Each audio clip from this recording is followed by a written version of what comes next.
What's up, folks? Hope you're having a great day wherever you might be in the world.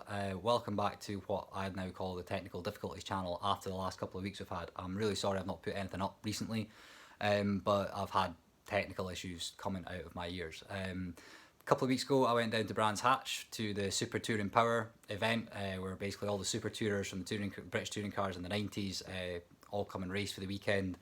Full of stars, guys who drove these cars in period, some modern touring car drivers, some other really interesting people. It was an absolutely awesome weekend, right up until the Saturday evening where my laptop's hard drive decided to grenade itself, which kind of stopped me from doing any more filming and work over the course of the weekend. So I had to come home a day early, but I thought instead of just ditching the footage and the whole weekend being a waste, I thought I would get it out anyhow, or at least what I got. Just before we get started, you guys will notice that there's a link now in the description to a Patreon account. I would really appreciate if some of you guys would look into joining the Patreon. It means I can bring you guys bigger, better content each time, start getting to some slightly further ways, slightly more exotic race meetings and stuff like that. Also means that when this kind of stuff happens, it's not quite as big a disaster as what it's been. And yeah, that's pretty much all I've got to say. I really hope you enjoy the video. This video is not going to be quite as in-depth as previous ones, but the footage was too good to not release, so I really hope you guys enjoy it. So here we get our first look at the touring car that we've been invited to come and have a look at. Now this is owned by Alistair McMillan, who has owned various famous race cars throughout his life, has a really cool car collection. This car in particular was driven by Ivan Capelli in the 1995 European Touring Car Championship. It's actually a four-wheel drive Primera as well, which I didn't actually know ever existed. And all you have to do is look at it to see exactly what a cool piece of history this is. You can just see Alistair warming the car up here. And the boys pushing it out for qualifying, and what a spectacle it was just to see all of these cars in pit garages together. You know, you see footage of them and you think, wow, this is really cool, but when you're actually standing there in the pit garage with all these cars, it really is something to behold, especially if you're a touring car fan like I am.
So post-qualifying, all the cars kind of came back into the pits at the same time, and I've never been anywhere where it felt more like 1997. You can see here the ex-Jason Plato car, which was built by Williams F1, obviously Alistair in the Primera coming in, one of the Cleland Vauxhall Vectras in the background. It was just unbelievable to see all of these cars, not only in one place at the same time, but all on track racing together. It was absolutely awesome.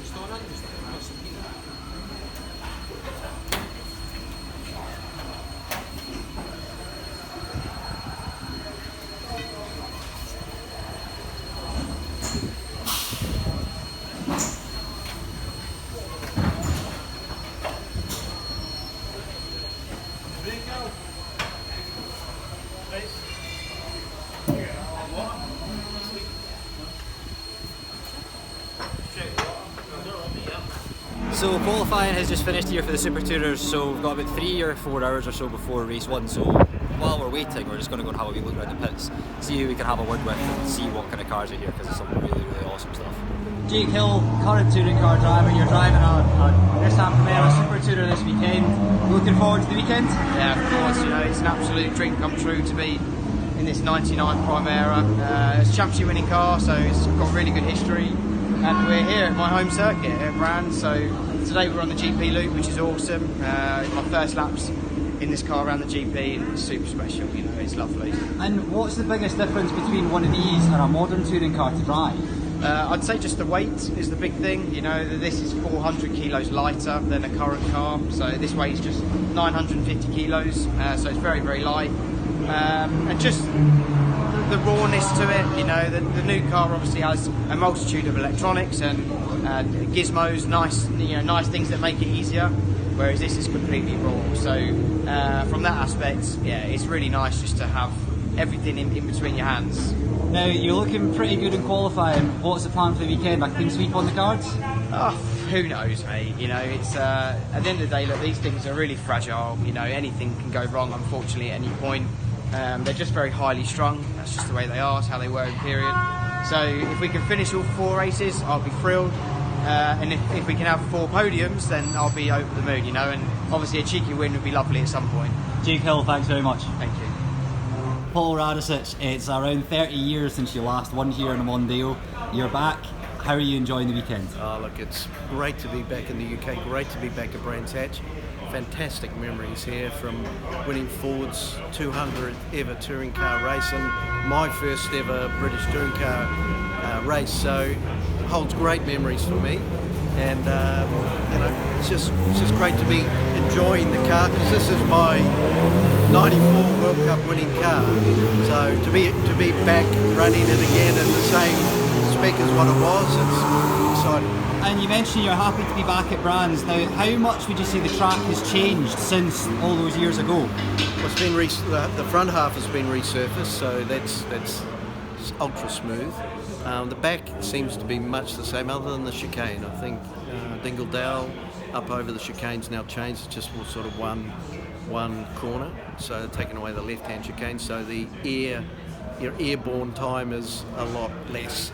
And how are you getting on with the car this weekend? Well, we've 30 years. They're getting long, and they're like me, getting long in the tooth, you know. So it's done a 6th gear. We've got no 6th gear, which you need it for the Grand Prix track. But other than that, it's running great. So hopefully the boys can fix it, and we'll get out there for this afternoon. And you know, it was uncompetitive in '95. So you know, 2023, it's it can't keep up with what's out there. But I'm having fun, and it's just great to be here. Paul Radisich, thank you very much. Pleasure. Anthony Reid, touring car legend, also from Scotland. You're here racing a Primera this weekend. What's brought you back to these old cars? Well, it's a story of my racing career. The opportunity arose through Richard Wheeler. He's driving the David Leslie car this weekend in the next garage. And unbelievably, he's bought all 3 Nissans, prepared them beautifully, being run by a professional team. Because these cars in period were run by factory teams with big budgets. So that a private individual is able to buy all 3 cars and run them professionally is pretty unique. It doesn't happen every week.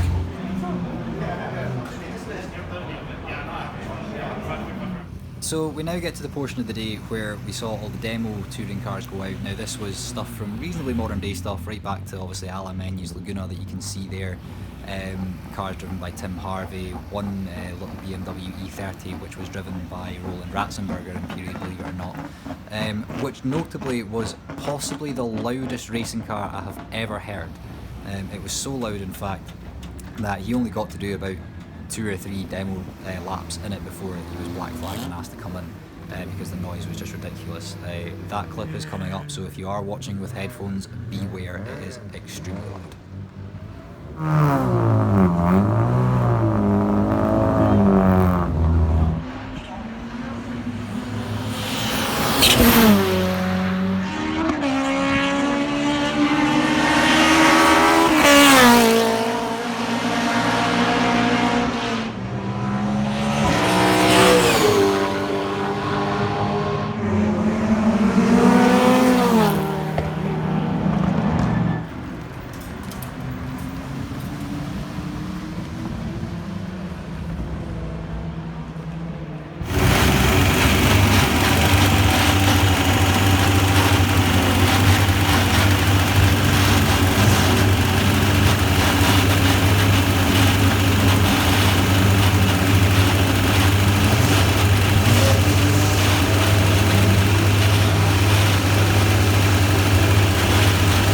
Alistair, a transponder issue sees you at the back of the grid for the first Super Tourer race. What's the plan?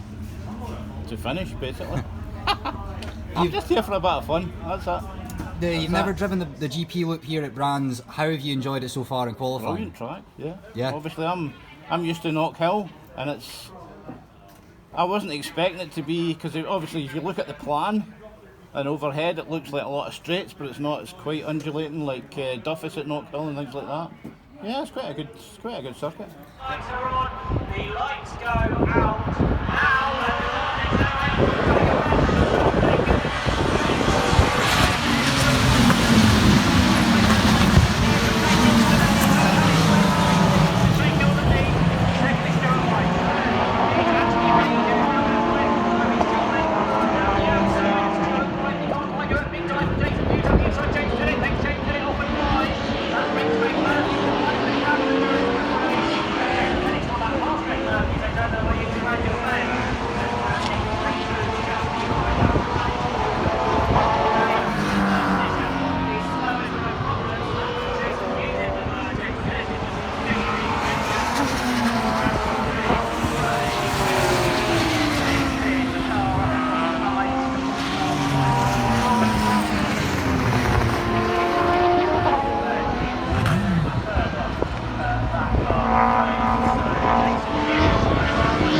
So Jake Hill unsurprisingly takes the win in race 1.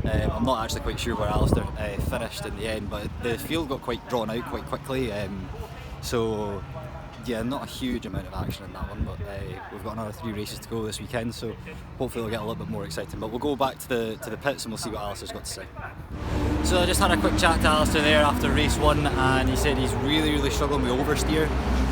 Tyres in the car aren't the greatest, and he's also got a bit of a clutch issue. The clutch sleeve cylinder appears to have let go, so it's going to be a pit lane start probably for the rest of the weekend, because we don't have one. And being that there's only one of these cars in existence, nobody else here has one either, so a little bit disappointing for him, but nonetheless we've still got 3 races to go and we'll see how he gets on in them.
the first day of the Super Touring Power event here at Brands Hatch. Just had a quick chat to Alistair there, and to be honest, he was just happy to finish. He says he's really struggling with tyres, but he doesn't have any other ones with him this weekend. And the tyres on these cars are actually really difficult to get a hold of because nobody makes tyres in that size anymore. Especially not for a Super Tourer, and given that the market for them is so small, you know, there isn't a great deal of stuff out there for them. So he's quite happy. He said he was struggling a little bit with gearing. He says he reckons his gears are a little bit too short, but again, there's not a great deal he can do about that. So, but he was happy enough with 2 race finishes. So I'm going to go into the bar, pour a pint, and start working through some of the footage, and I will see you guys in the morning. And that, unfortunately, is all she wrote. Just after I filmed that clip, I plugged my phone into my laptop, which then decided to not do laptop things anymore, which was really disappointing. But it was really cool to get down to Brands, see all these cars, meet some really cool people, and yeah, hopefully we'll be back down to somewhere like that reasonably soon.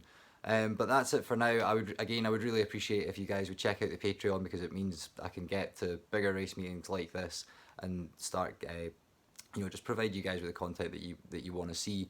And by all means, please let me know in the comments what you thought. Let me know what you'd like to see more of. Let me know what you'd like to see less of, because I want to engage with you guys, and I want to see what you think of all this stuff. So thanks very much for watching, and I will see you in the next one.